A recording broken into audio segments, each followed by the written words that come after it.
500,000 customers doing their online banking on the Mendix app, managing about 18 billion euros of their savings on the Mendix app. Welcome to my story about how we at Rabobank build customer portals with Mendix. My name is Joost Landman. I'm a business architect, enterprise architect working at Rabobank. I work here in the Netherlands. And here in the Netherlands, Rabobank is a well-known retail bank. But abroad, it's a niche player, focusing on food and agriculture financing. My domains as an architect for Rabobank are farm financing and online savings, both outside of the Netherlands, in the international domain. I'm mostly involved in designing high-level IT solutions, high-level IT direction, basically whatever is needed to fit a certain business plan, a business strategy. But every now and then, like Bram said, I get my feet in the mud and dig in. The part of Rabobank that this story is about is not Rabobank in the Netherlands. This is about a department called International Direct Banking, or short IDB. And this department operates an online savings bank for private customers in both Belgium and in Germany. And actually the Belgian one, it goes back quite a few years. It started in 2002, and it's simply called Rabobank. The German one started only in 2012, and it's called Rabo Direct. These banks, they offer savings products only. No payment cards, no bank cards, no loans, no mortgages. It's purely online savings accounts. And this is important because this makes us the second bank for our customers. They have a first bank already where they have the other products. You know, banking is basically a rather simple business. You attract savings money from one customer and you provide it as a loan to another customer. And in between, the bank makes an income out of the margin between the two interest rates. Of course, under the hood, there's a lot more to it. It may actually be a bit more complex than this, but for this story, this is it. This is sufficient. And our Belgian and German savings banks do just that. So they operate only in the first part. They attract the savings money, and well, at the moment it's about 18 billion, and they hand it over to a department called the Central Treasury, and they in turn hand it over to another department that provides the same money as loans to farmers or mortgages, for instance. From the Central Treasury, we get sort of an interest rate, a transfer price, and that's how we pay the savings business.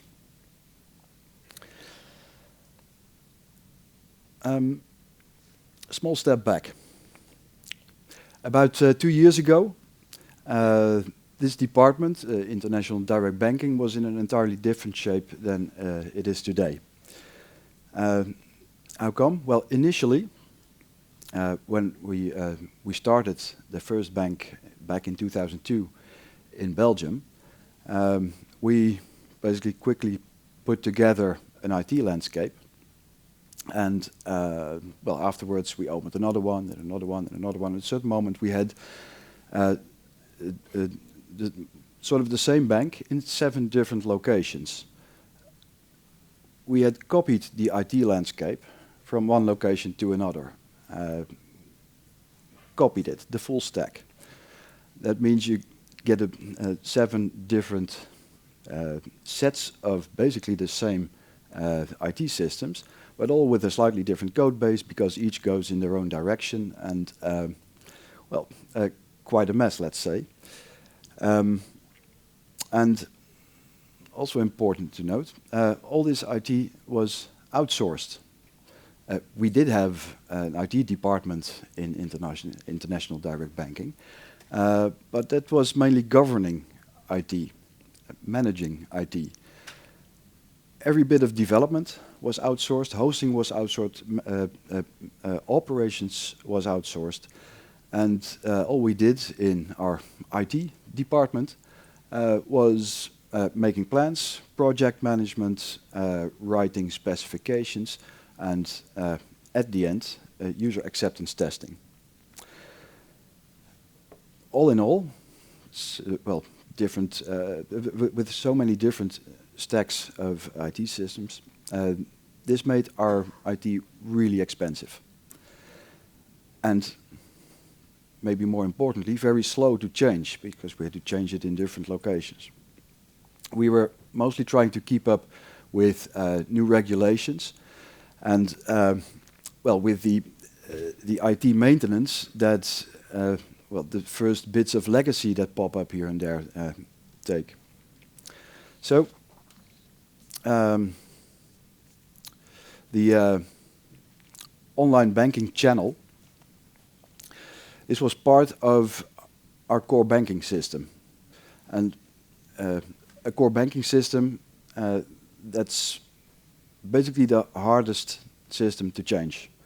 It's highly controlled with lots of overhead, and in the end, well, investment in something like customer experience is always competing with compliance changes, regulatory changes, and it never wins. So we were occupied with a lot of different, well, sometimes up to 20 core banking releases per year, and all the overhead that comes with that. Taking lots of money, lots of time, lots of effort, and still bringing very little customer value. So the overall effect of this was that, remember that transfer price to Treasury, our operation was too expensive. So Treasury started complaining about our costs because they had to pay too high a transfer fee. And on top of that, because we were so occupied with all the regulatory changes, well, our customer experience in our online channel was, well, let's call it below average, all right? What that does is, to our customers, is it makes it very difficult for us to attract and retain a loyal customer base. So the only way out is to pay a better interest rate to our customers, which again makes our savings money more expensive towards the Treasury department. So the big question was, how can IDB make private savings a good source of funding for Treasury again? And it was time for a change. And this change, it started with a renewed business strategy. 3 important pillars in this business strategy. The first one is we focus on savings products only. In the past, we had dreamed about, experimented with, and launched a few other products, such as managed fund investments, pension policies, that sort of fit the customer's needs, but don't fit the bank's needs. We'd even dreamed about launching bank cards and going into the mortgage business, like a lot of other online direct banks did at the time. But, well, luckily that remained a dream. The new strategy said you focus on savings products only, because that's what you're there for within the Rabobank group. The second one was a really big challenge. It's not a very original one, but it's to reduce cost. And reducing cost for us meant cutting it in half or a bit better. And now that's a challenge, right? And the third one was to be relevant for our customers. Basically to improve the customer experience in such a way that we would not need to rely on price fighting, high interest rates alone. So focus on savings products, reduce cost, and be relevant. Build that customer experience. A transformation program was then initiated. It's called Funding for Food. Well, why? Because we attract that savings money and use it to provide loans to farmers in order to grow food. That's part of what Rabobank is and wants to be. And this transformation program in IT was big. We basically changed everything. There is not a single system that we left untouched. We rebuilt the core banking system based on an off-the-shelf product, but rebuilt, customized it from scratch in order to fit multiple countries with one instance. We replaced the CRM system by a more cost-effective solution, being a SaaS, dynamic CRM if you're interested, and we've rebuilt the entire internet channel, and of course that's why you're here. But we also migrated everything to the cloud. Nothing remained in Rabobank data centers. In the meantime, we adopted the two-speed IT concept, separating our systems of record from our systems of differentiation. Now, for these systems of record, the commodities, we want them at a distance. We want them outsourced as much as possible,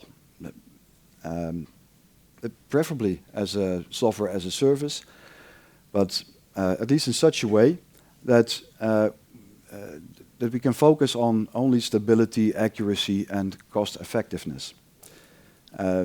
Commodity systems, in my opinion, are like potatoes.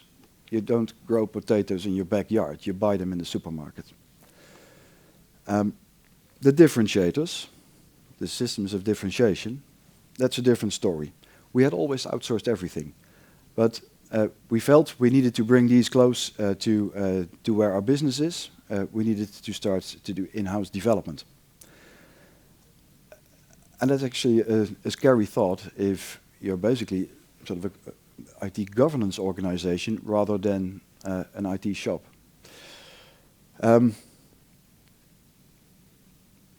So our online banking channel needed to be in-house. And that's where Mendix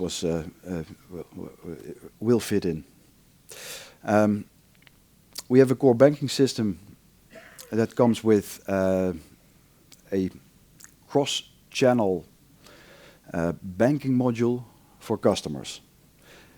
This provides an API that we can consume with basically any front end we would like. And then you're looking at banking front ends, and they come in different flavors. A lot of bigger banks build them themselves from scratch. And that's probably a good strategy for bigger banks, but for us that's just too expensive because this is a fairly small business line and we had this cost pressure I talked about. But there are also a couple of specialized off-the-shelf systems available that you can then customize, configure, and those two fairly expensive because they're so specialized and because well, their target audience is banks. So for us, we wanted something something simple. We started with, let's say, a vanilla web content management system. And we wanted to use the same web content management system for the public part of our online presence, as well as for the private part behind the logon. That would provide us with the possibility to have the same web content manager manage content before and after, so share the look and feel in an easy way, but also to share content before and after the logon. But then how to build the transactional functionality. We need forms, we need a bit of process flow, and we need API calls. And yes, you can build all of that in the Java or .NET framework of your web content management system. And that was the first idea that we tried. We did a bit of calculations and came up with an amount for an initial build that we thought this is not going to happen, way too expensive. And maybe more important, the cost of changing afterwards would be too high as well. We would need a fairly big team to manage the change that we needed so much to provide that customer experience. So that's not it. Then we explored the possibility of, you can guess, low-code platforms. And that's where Mendix came in. And this was a really good fit. We would be able to build our internet channel in-house without the need of hiring a lot of Java developers and becoming let's say, a classical IT shop floor. We would be able to build functionality and release it in a fast cycle, let's say every 2 weeks or maybe every week. That was a dream. And we would be able to do it with a relatively small team, with mostly, and that's important to me, business-oriented developers, rather than, well, let's say code-oriented developers. This would enable us to get a really good cooperation with the business people, with the product owner and the end users going. So that's why we like that idea so much. And there was an additional added value that we saw. And that means that the risk of the code that we built would actually be lower. Why? Because the code is automatically generated instead of made by a developer. And well, at least in theory, that means that the risk that something is really wrong in the code, ending up with security incidents, etc., would be a lot lower. At least if you assume that the code generation of Mendix itself is tested and proven. But with this idea, we were sold. On the technical side of things, we made a few important choices. To build our online presence, we mixed the web content management systems content with the user interface, the content from a Mendix application. We mix it at the level of HTML. We stitch it with a div. And this way we would not have to build any customization in our web content management system at all. All development would be done in Mendix. Secondly, it is a bank, so we're very conscious of any security risks with our data, especially when it comes to large volumes of savings money and payment transactions. So we said we're not going to persist any data in this Mendix application. We're going to use the backend systems API to retrieve data and to write data directly.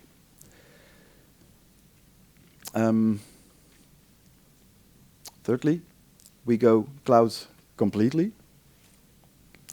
Like I said, our commodity systems are supposed to be a software as a service, or at least become one in the future. But for our differentiators, including our online presence, our banking portal, we said we're going to host them in Azure Public Cloud. And yes, that means that we don't host our Mendix applications in the Mendix cloud itself. Why? First of all, we were a bit afraid of latency issues if we try to connect too many cloud environments together, while everything has to be fast in a customer's web session. Secondly, we felt, and we still feel very strongly, that when it comes to operating our IT, hosting, technical management, we want one single throat to choke, or in other words, one vendor that cannot point to someone else. Those are the most important ones, and maybe a third reason is that we felt a bit unsure. After all, this is online banking, and there's not a lot of room for mistakes. So we were also a bit anxious to have to trust the Mendix cloud. Whether that's fair or not, I don't know. It was just a feeling because the other two reasons were already convincing enough. So with this plan, we embarked on our journey, and it's been quite a journey. Let me share a few experiences. First of all, assembling our team of Mendix developers was basically not very hard. We got into contact with a partner from the Mendix network. First consulting at first. There he is. Hi. Of course, we had plans to train our own in-house developers later. Later on, FinApps joined. No hands? No? So starting up development was not very hard. What was very hard is having our foundation right before we started. And we made a lot of mistakes there. And I'm happy to share them, so maybe those of you who are going to embark on such a journey can be wiser. First of all, the agile mindset.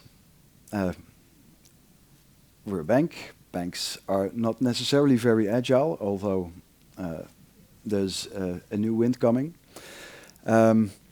So we had to find, train product owners, and basically get our management to steer IT differently. To say there's a budget, there's a product owner.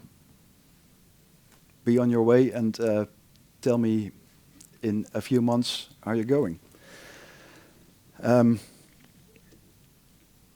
But that's a difficult change in mindset to make, and I'm sure you have similar experience in other companies. Our business was also our business end users were also not used to this idea. Of course, we had representatives of business end users acceptance testing at the end of a sprint, but after a couple of sprints, they still had the expectation that we would do a 3-month user acceptance test period. Well, if we keep working like that, this is not going to help. Another key issue that with our foundation, let's say, was our infrastructure. Remember, we were changing everything at the same time. And the fastest to start was the Mendix development team. A lot slower to start and to deliver was our infrastructure. So we just didn't have any infrastructure ready by the time we wanted to to have our first test rounds with Mendix applications. This is something you really have to prevent. This took us so much time to fix, delayed our program quite a bit. And in the same area, our DevOps pipeline was, well, let's say immature. Yes, we had a build street, but when it comes to automated testing, maybe especially automated performance testing, remember 500,000 customers, we were not there yet. We had to spend a lot of time to figure out how we're going to do performance testing especially. So looking back, too much waterfall elements in our program for Mendix to really thrive. At the same time, Mendix has been a tremendous help in our journey. They proved to be, Bram is making me say this, by the way. They proved to be a real partner rather than just a passive supplier of a tool.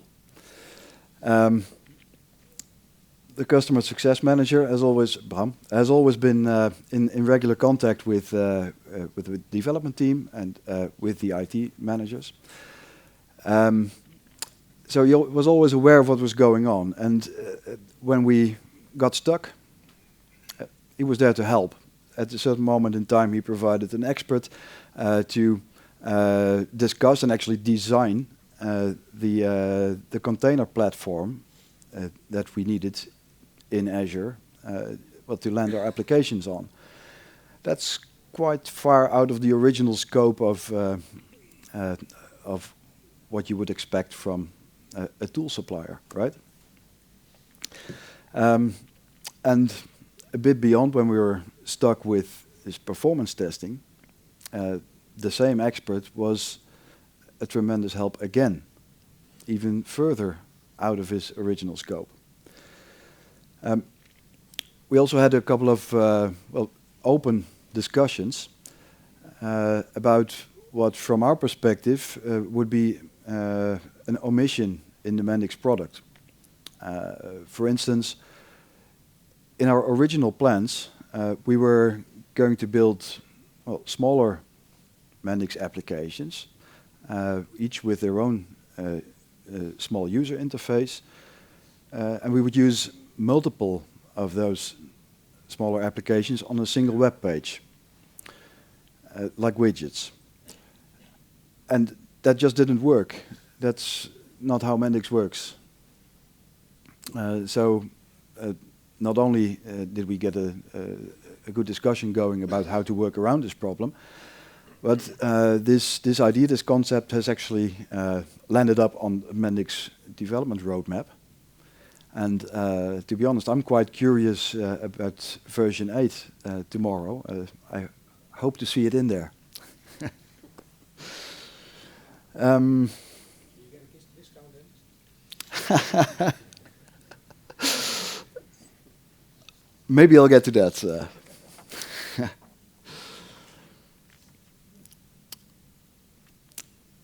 In the end, likely the most important change that Mendix brought about in our department was a difference in energy.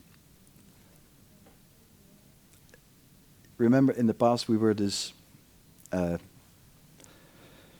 IT team managing vendors, managing development by vendors. We were focused on risks, cost, timelines, and basically complaining that everything we wanted to change was expensive and took too long. With a team of Mendix developers in-house, we have real discussions with the business. We have we feel the need to deliver for the customer now, and that difference in energy, it's huge. It's not even what the tool itself brings; it's the people.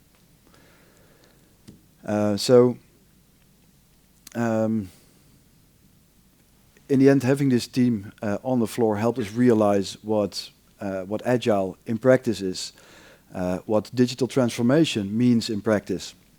And well, we're not there yet, but we know where to go, and we're on the move. So, where we are today, well, we have our internet banking portal for our German and Belgian customers up and running. The German branch opened last January, the Belgian one earlier this month.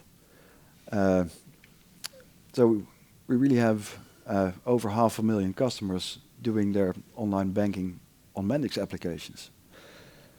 5 applications running in production.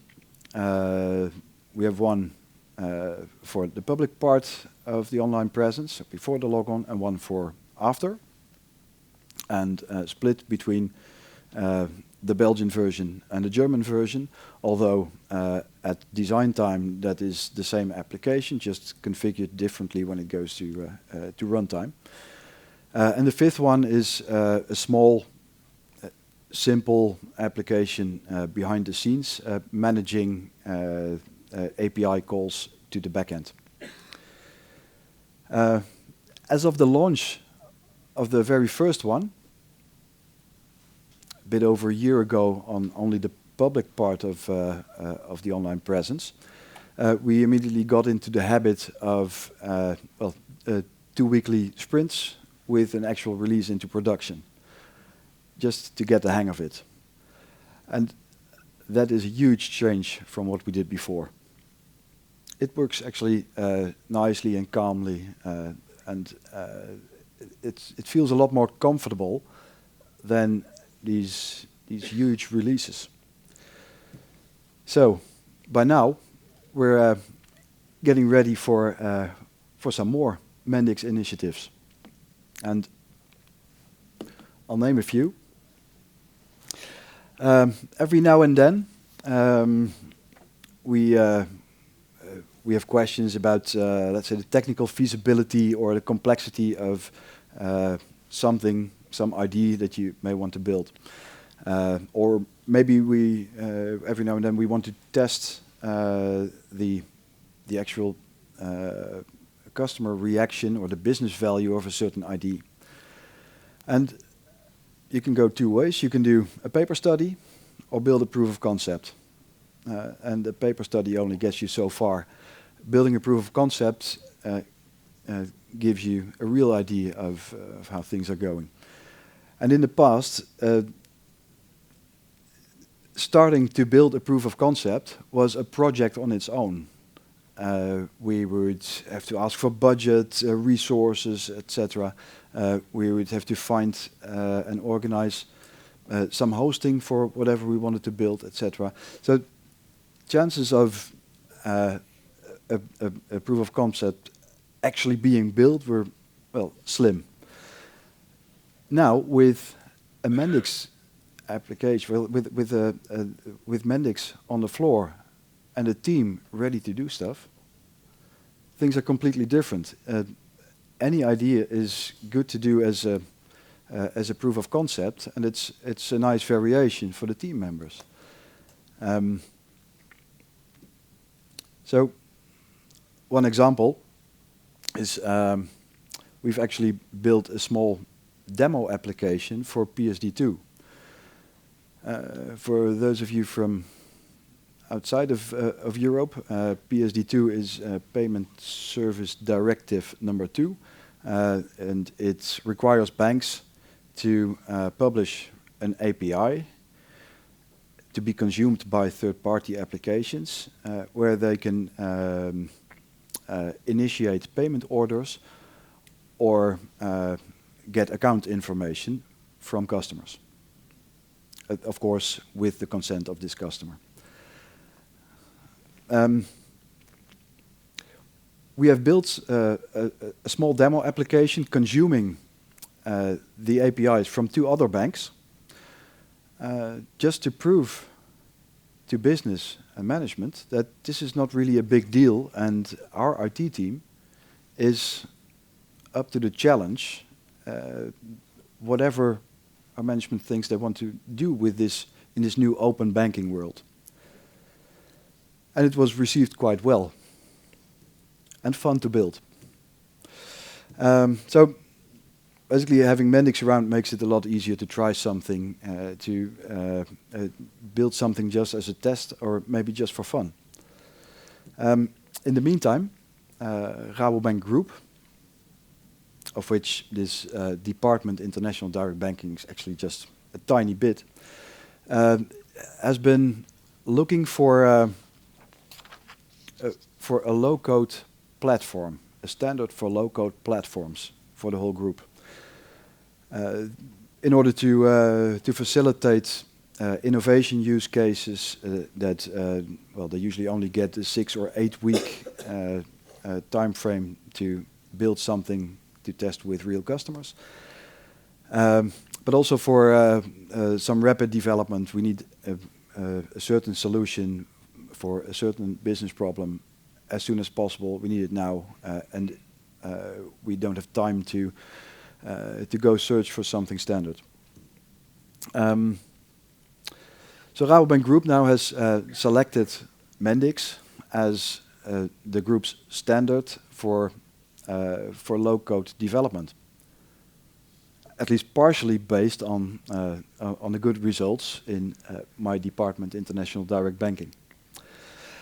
In IDB itself, we are planning to replace our old customer onboarding process, the application for it, with a Mendix application. The customer onboarding process is a bit of a difficult one, because it's where the real need for good customer experience in my sales funnel meets the big enemy of customer experience, being compliance. So usually these two don't mix very well. For us, we want both a perfect customer experience, and we want a perfect record when it comes to compliance with the regulator, of course. And we want it fast. So that's where Mendix comes in. This is by far the best solution that we can have for this specific use case, both for the customer front end, but also for the workflow behind it. And finally, a last example, we are going to build a mobile banking app. I can hear you think, you're a bank and you don't have a mobile app. Fair point. But remember, we are our customers' second bank. Our customers have a mobile app from another bank. With us, they just manage their savings account. And well, at least in the past, there was not such a high demand for a mobile banking app for our savings accounts. By now there is, and so we're going to build one, and we really want to use the same tools, the same team, to build this as the guys that build our online presence, our internet bank. So we're going to use Mendix, and there's a bit of complexity here. In the current version, you can build hybrid apps with Mendix, right? Most of you tried that, yeah. We want to integrate a software development kit, an SDK, from our authentication service. The authentication service provides all the security for the mobile banking app that we need. We just need to integrate it. Now this comes with, we tried it, we built a proof of concept. This comes with a lot of additional technologies that we need to master, and that we also need to maintain. In a small team, that's the last thing you want. We don't want to have to be good in a lot of different technologies, and able to change that in a few weeks. So we would have to have this knowledge in our teams. That was not the right direction. Again, Mendix came to the rescue. After discussing this use case and our vision on how it was supposed to work, Mendix invited us to be their private beta partner to build a native mobile app. And I think for those of you who were there this morning for the keynote from Dirk, he's already showed you a bit.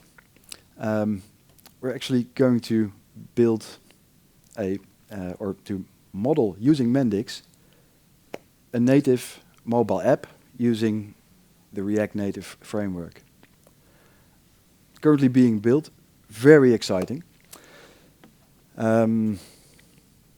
So, in just a few months, we'll have 500,000 customers doing mobile banking on a Mendix-generated native app. That's cool, right? Bram, do we still have time for some questions? Yeah, I think so. Yeah. 5 minutes. Good. Any questions? Raise your hands, please. Just a second. What is your team size? Varying.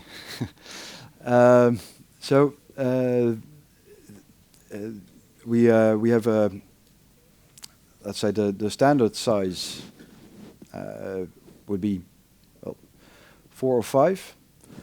At the moment, we're building a lot, so we've about doubled.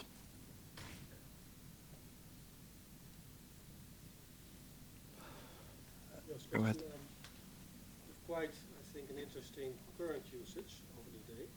Did you experience any big performance issues? Did we experience any big performance issues? Yes, absolutely. How did you? Well, we solved them, by the way, before we went live, but that took a while. Important to know this, right? So in the end, the performance issues. Well, we've integrated the web content management system, the Mendix app, and the API of the cross-channel banking module, and in the end, our CRM system and the core banking system. It's all connected to the customer session. The performance issues that we faced were not in the Mendix app itself, but in the Docker container setup underneath. We've been tweaking it forever. In the backend systems that took too long to respond to, especially under higher loads. And well, also in the DDoS protection facility that's in front of all our systems. So in the end, you need a lot of tuning, and well, if we would have done it right from the start, we would have monitors everywhere and would be able to see immediately where the problems were. But in the end, this was just well, analyzing logs, trying to figure out where the problem might be. And yes, it took a lot of time. In the end, well, if you look at the Mendix application itself, it easily scales out, so there's no problem at all there. Does that answer your question? Yes, sir. Can you tell something about cost savings? The cost savings.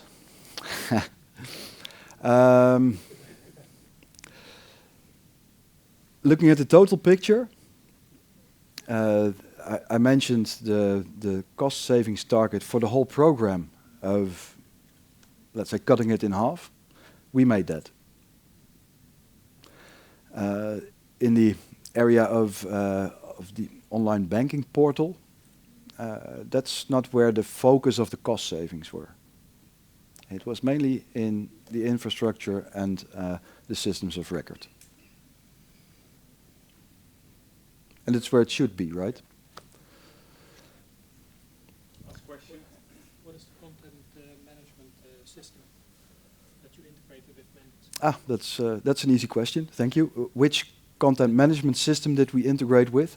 It's Magnolia from a Swiss vendor. It's in Java. It's open and well, it's fairly well known in the finance industry. Yeah. Did it go well, integration? The integration was well. The integration with the web content management system was fairly easy. Yes, it's well. At the level of HTML, it's a standard job, and it took a bit of alignment of the sessions. But in the end, that's just a session cookie. So that was not a hard job at all. Thank you. Thank you, Joost. Thank you.